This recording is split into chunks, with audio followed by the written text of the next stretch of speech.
Shalom, selamat pagi anak-anak semuanya. Kita bertemu lagi dalam video ini dengan melanjutkan pembelajaran agama kita. Namun sebelumnya, mari kita bersatu di dalam doa. Tuhan Yesus, kami mengucap syukur. Tuhan masih memberikan kami kekuatan, kesehatan, dan juga kesempatan pada saat ini untuk belajar. Tolong berkati kami, mampukan kami ya Tuhan, terlebih anak-anak-Mu yang akan belajar, kiranya mereka dapat memahami dan juga mengerti materi yang sudah disampaikan. Terima kasih, hanya di dalam nama Tuhan Yesus kami berdoa dan mengucap syukur, haleluya, amin. Ya, anak-anakku yang dikasihi oleh Tuhan, hari ini kita akan masuk bab yang ke-11, yaitu dengan judul Kuasa Allah atas keterbatasanku.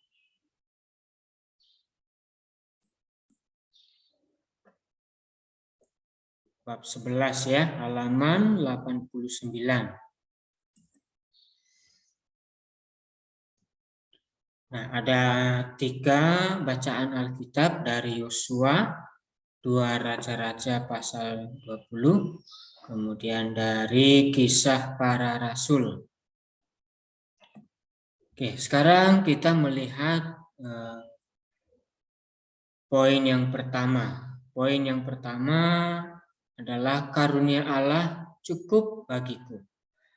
Nah, kira-kira kepada siapa karunia Allah ini diwujudkan? Nah, sekarang kita melihat contoh yang pertama. Contoh yang pertama adalah Yosua. Yosua adalah seorang pemimpin yang telah dipilih Tuhan menggantikan Musa untuk melanjutkan perjalanan mereka bersama dengan bangsa Israel menuju tanah perjanjian. Nah, di dalam perjalanan mereka diperhadapkan dengan sebuah perang, yaitu mereka berperang di dekat Gideon.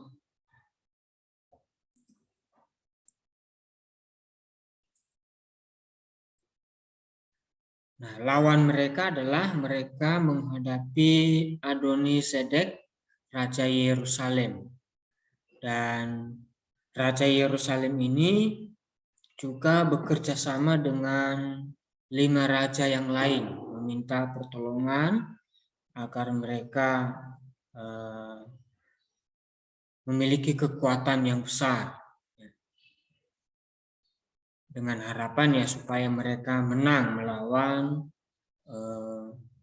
Yosua dan umat Israel. Nah, Yosua menyerang mereka secara tiba-tiba, ya. Itu strategi yang dilakukan oleh Yosua ketika dia menyerang musuh. Nah, Tuhan juga mengacaukan pasukan raja-raja itu sehingga mereka mundur. Nah, ada turut campur tangan Tuhan, pertolongan Tuhan. Ada keterlibatan Tuhan terhadap Yosua yang melawan musuh pada saat itu. Tuhan melindungi, Tuhan memberi pertolongan. Nah, pada waktu itu raja-raja itu melarikan diri. Nah, di saat mereka melarikan diri, Tuhan melempari mereka dengan batu-batu besar dari langit. Ya, sehingga banyak yang mati. Nah, Yosua mohon juga kepada Tuhan agar matahari berhenti. Itu tadi yang dicatat di dalam Yosua pasal 10 ayat 12 sampai 13. Nah, dengan berhentinya matahari, mereka masih banyak kesempatan, banyak waktu. Atau mereka masih memiliki kesempatan yang banyak untuk menyerang musuh-musuh mereka. Nah, kita baca dulu ayat yang ke-12 ya. 2-3. Lalu Yosua berbicara kepada Tuhan pada hari Tuhan menyerahkan orang Amori itu kepada orang Israel. Ia berkata di hadapan orang Israel, matahari, berhentilah di atas Gibeon dan engkau bulan di atas lembah Ayalon. Ayat 13. Maka berhentilah matahari dan bulan pun tidak bergerak sampai bangsa itu membalaskan dendamnya kepada musuhnya. Bukankah hal itu telah tertulis dalam kitab orang jujur? Matahari tidak bergerak di tengah langit dan lambat-lambat terbenam kira-kira sehari penuh. Nah, kalau yang pertama tadi, Yosua melihat Tuhan melempari musuh-musuh mereka dengan batu yang sangat besar. Di sini juga Yosua melihat bagaimana Tuhan menghentikan matahari sehingga mereka berkesempatan lebih banyak untuk menyerang musuh-musuh mereka. Masih bisa melihat musuh mereka di mana lawan, mana kawan.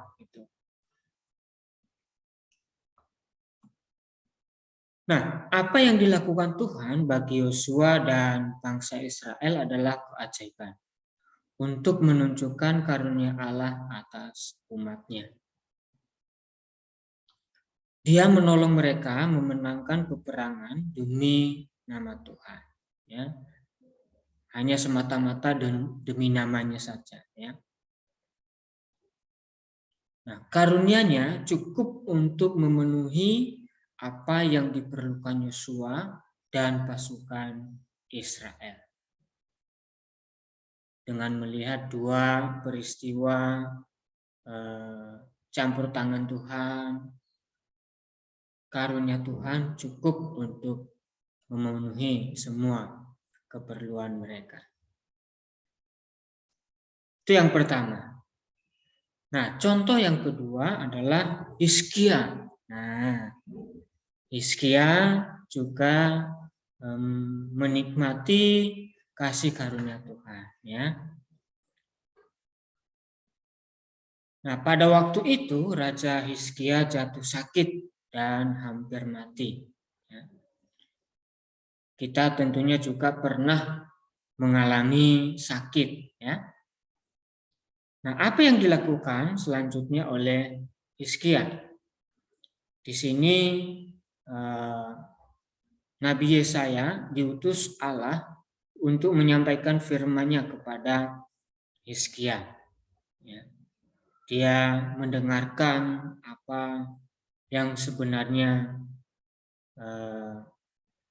Tuhan sampaikan kepada Hizkia. Dan juga Tuhan melihat bagaimana respon daripada Hizkia. Nah, dicatat di dalam ayat yang ke-20. Firman Tuhan kepada Hizkia yang disampaikan oleh Nabi Yesaya, yaitu pada hari-hari itu Hizkia jatuh sakit dan hampir mati. Lalu datanglah Nabi Yesaya bin Amos dan berkata kepadanya, beginilah firman Tuhan, sampaikanlah pesan terakhir kepada keluargamu, sebab engkau akan mati, tidak akan sembuh lagi. Nah, Nabi Yesaya telah menyampaikan hal ini kepada Hizkia. Nah, setelah Hizkia mendengar hal itu, Hizkia merasa sedih. Ia meratap, memohon kepada Allah. Sudah sakit dan juga sudah didiagnosa akan meninggal ya. Nah, Hizkia merasa sedih mendengar itu. Ya. Dan bahkan ia meratap ya, sampai berlutut ya, menangis, berseru, memohon kepada Tuhan agar diberi kesempatan untuk sembuh. Nah, maka Allah memberitahu karunia-Nya kepada Raja Hizkia. Nah, ada karunia yang Tuhan berikan kepada Raja Hizkia, yaitu umurnya akan diperpanjang 15 tahun. Atau lebih tepatnya dia akan disembuhkan dan bisa melakukan aktivitas seperti biasanya.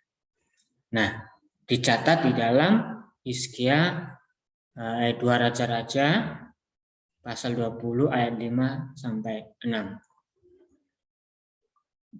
Kemudian di sini dikatakan, baliklah dan katakanlah kepada Hizkia, raja umatku. Nah, Nabi Yesaya lagi yang diutus oleh Tuhan. Ya. Beginilah firman Tuhan, Allah Daud, bapa leluhurmu. Telah kudengar doamu dan telah kulihat air matamu. Sesungguhnya aku akan menyembuhkan engkau pada hari yang ketiga. Engkau akan pergi ke rumah Tuhan. Nah, di dalam ayat yang ke-6, aku akan memperpanjang hidupmu 15 tahun lagi, dan aku akan melepaskan engkau dan kota ini dari tangan Raja Asyur. Aku akan memagari kota ini oleh karena aku dan oleh karena Daud hambaku. Wow, luar biasa. Kasih karunia yang akan dinikmati oleh Raja Hizkia. Selain sembuh, kemudian mereka juga dilepaskan dari tangan Raja Asyur atau dibebaskan. Ya. Nah, dengan melihat semuanya itu, tentunya Raja Hizkia merasa sukacita, ya, merasa gembira. Nah, di sini kita melihat bahwa Allah adalah sumber kehidupan kita. Ya. Dia yang mengatur segala sesuatunya. Hidup, mati, sakit, sembuh, dan lain sebagainya. Menang atas musuh, itu semua berasal dari Tuhan. Nah, karunia-Nya cukup bagi Raja Hizkia. Disembuhkan, ya, kemudian dibebaskan dari musuh-musuh mereka. Nah, oleh karena itu, bagi kita juga harus bersyukur kepada Tuhan atas kasih karunia-Nya kepada kita masing-masing. Baik yang kita alami di masa lalu, sekarang, dan bahkan di masa yang akan datang. Kasih setia Tuhan selalu nyata dalam kehidupan kita. Nah, itu contoh yang kedua. Tadi yang pertama Yosua, yang kedua Hizkia. Nah, ada yang ketiga, ya. Yang ketiga yaitu Paulus, ya. Siapa yang tidak pernah mendengar Paulus? Ya, Paulus sering kita dengar, ya. Dia adalah seorang rasul juga. Nah, dia ini sangat giat mengabarkan Injil, memberitakan Injil kepada banyak orang. Ya. Dia mengatakan bahwa Yesus Kristus adalah satu-satunya juru selamat umat manusia. Percayalah kepadanya supaya kamu mendapatkan hidup yang kekal, ya, dan tidak akan binasa. Nah, Rasul Paulus selalu memberitakan itu, mengabarkan itu kepada banyak orang. Ya. Nah, dari satu tempat ke tempat lain, ya, berpindah-pindah, tidak hanya menetap di satu tempat saja, melainkan rela, ya, melakukan perjalanan dari desa ke kota, ya, dan lain sebagainya. Nah, selain itu kita juga melihat bahwa Rasul Paulus ini membiayai pelayanannya sendiri. Ya. Jadi segala sesuatu yang dia lakukan ketika dia berpindah dari satu tempat ke tempat yang lain, kalau jalan kaki ya pasti tidak bayar. Melainkan kalau dia menggunakan alat transportasi, jasa orang, tentu saja dia harus membayar orang itu. Nah, biayanya itu dari dirinya sendiri. Dia tidak mengharapkan orang lain yang membiayainya. Dia selalu berusaha bagaimana supaya dia mencukupkan biaya untuk pelayanannya sendiri. Nah, banyak orang yang bertobat dari pemberitaan Paulus. Ya. Banyak bangsa, banyak dari kota yang percaya. Nah, meskipun demikian, ya, banyak orang yang percaya, tapi Paulus juga mempunyai keterbatasan. Ya, Paulus mempunyai keterbatasan karena Paulus juga sama seperti kita, manusia biasa. Nah, suatu kali ia berseru kepada Allah untuk mengangkat keterbatasan tersebut. Jadi dia ingin memiliki kebebasan sebebasnya, kemampuan yang melebihi orang lain, sehingga apapun yang dilakukan semuanya terlaksana. Ya. Dia menginginkan agar diberikan kekuatan sekuat-kuatnya, gitu ya. Nah, tetapi Allah memandang hal itu perlu, ya, perlu ada keterbatasan dalam diri Paulus. Ya. Agar apa? Agar Paulus tidak menjadi sombong. Di dalam Perjanjian Lama kita mengenal salah satu orang yang hebat, ya, Simson. Ya. Siapapun musuhnya, siapapun yang mengatur cara bagaimanapun untuk melawannya, dia tidak akan kalah. Ya. Nah, akhirnya dia mengandalkan kekuatannya itu sendiri, tidak lagi menunggu perintah-perintah dari Tuhan, sehingga dia jatuh ke dalam kesombongan. Nah, Paulus perlu ada keterbatasan di dalam dirinya supaya dia tidak menjadi sombong. Nah, di dalam 2 Korintus, ya, pasal 12 ayat 9. Tetapi jawab Tuhan kepadaku, cukuplah kasih karuniaku bagimu, sebab justru dalam kelemahanlah kuasaku menjadi sempurna. Sebab itu, terlebih suka aku bermegah atas kelemahanku, supaya kuasa Kristus turun menaungi aku.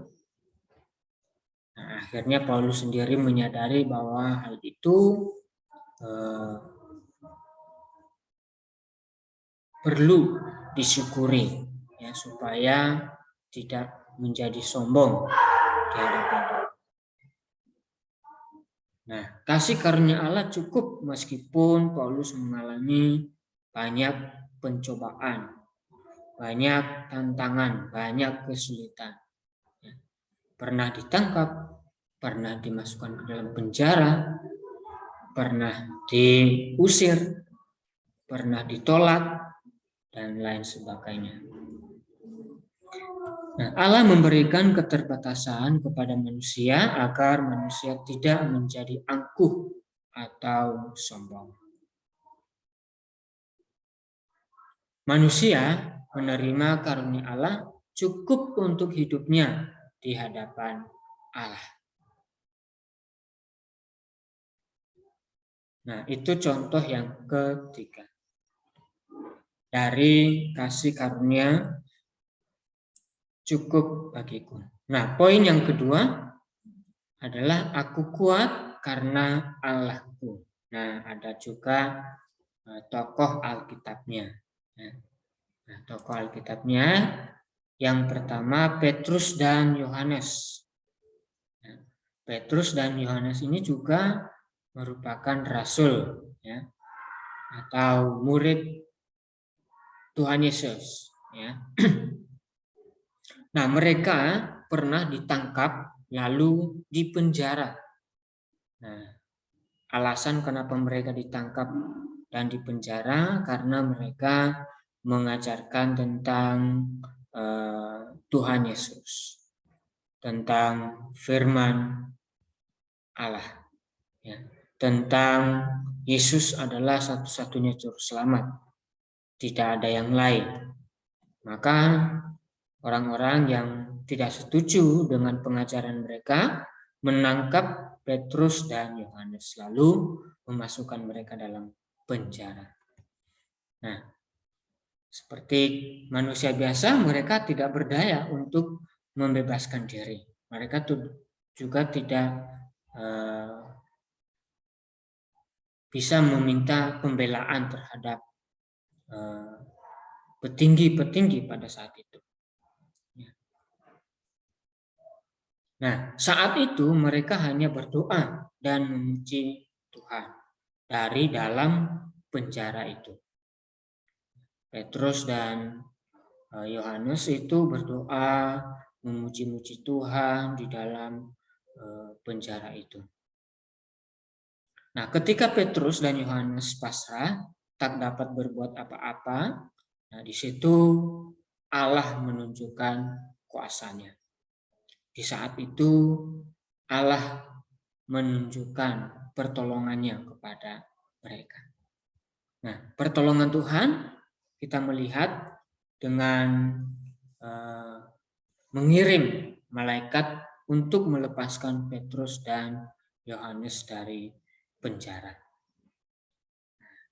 Tuhan mengirim malaikat, ya, untuk melepaskan mereka dari dalam penjara. Nah, itu pertolongan Tuhan yang diberikan kepada Petrus dan Yohanes. Nah, kebebasan dan keberanian mereka memberitakan Injil datangnya dari Tuhan yang memberikan kekuatan. Nah, Tuhan melindungi dan menyertai Petrus dan Yohanes. Karena yang mereka lakukan adalah memberitakan Injil. Injil itu dari Tuhan, tentang Tuhan, tentang kabar baik tentang Tuhan Yesus yang telah mati di atas kayu salib untuk menggantikan hukuman maut bagi manusia berdosa. Nah, kita melihat kisah para rasul pasal 5 ayat yang ke-17. Ayatnya cukup banyak, ya. Nah, di sini Pak Budi membacakan dengan cepat, ya. Akhirnya mulailah imam besar dan pengikut-pengikutnya, yaitu orang-orang dari mazhab Saduki, bertindak sebab mereka sangat iri hati. Mereka menangkap rasul-rasul itu lalu memasukkan mereka ke dalam penjara kota. Tetapi waktu malam, seorang malaikat Tuhan membuka pintu-pintu penjara itu dan membawa mereka keluar. Katanya, pergilah Berdirilah di bait Allah dan beritakanlah seluruh firman hidup itu kepada orang banyak. Mereka menaati pesan itu dan menjelang pagi masuklah mereka ke dalam bait Allah, lalu mulai mengajar di situ. Sementara itu imam besar dan pengikut-pengikutnya menyuruh mahkamah agama berkumpul, yaitu seluruh majelis tua-tua bangsa Israel, dan mereka menyuruh mengambil rasul-rasul itu dari penjara. Tetapi ketika pejabat-pejabat datang ke penjara, mereka tidak menemukan rasul-rasul itu di situ. Lalu mereka kembali dan memberitahukan. Katanya, kami mendapati penjara terkunci dengan sangat rapihnya dan semua pengawal ada di tempatnya di muka pintu. Tetapi setelah kami membukanya, tidak seorang pun yang kami temukan di dalamnya. Ketika kepala pengawal bait Allah dan imam-imam kepala mendengar laporan itu, mereka cemas dan bertanya apa yang telah terjadi dengan rasul-rasul itu.